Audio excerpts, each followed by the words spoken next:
Chers amis, je vous salue. Si le printemps n'est pas encore là, on le devine. Il n'y a qu'à voir dans la chaude lumière des après-midi, l'air qui tremble sur son fil d'horizon, et montant des jardins, la rumeur bourdonnante du grand œuvre de la terre. Aux branches de notre arbre, celles de l'arbre-monde, bourgeons et fleurs donnent au beau jour les premiers livres de la saison nouvelle.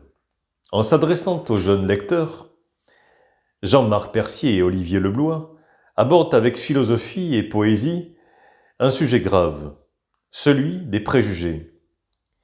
À la racine des mots, il y a le sens. Et dans préjugés, il est question de juger avant de connaître. Alors pour vous en dire deux mots, comme le ferait Émilie, la narratrice, tout commence le jour où Anthony, son ami, toujours plein de bonnes histoires, lui rend visite avec son vélo neuf. Du haut de ses 11 ans, Anthony essaye toujours de l'impressionner. Aujourd'hui, il s'agit de freiner au dernier moment et de faire déraper son bolide. Ah, il y arrive à merveille. Et ce serait ça de prix si cet exploit n'avait projeté quelques pierres contre la porte de la vieille voisine.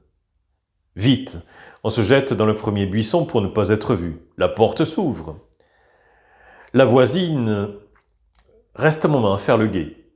Mais pensez donc, pas l'ombre d'un chenapan à l'horizon. Ils sont déjà loin, et sans doute doivent-ils bien rire de leur tour. En refermant sa porte, la voisine, elle, ne rit pas.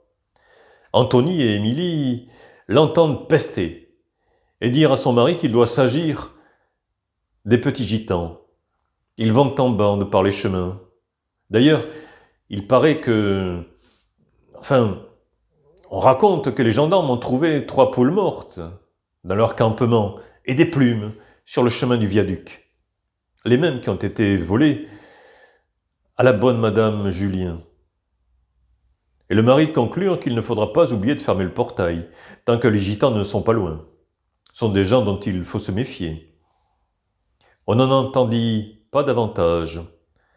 Mais c'était bien suffisant pour qu'Anthony trouve dans tout ça une explication à sa propre histoire. Et quelle histoire!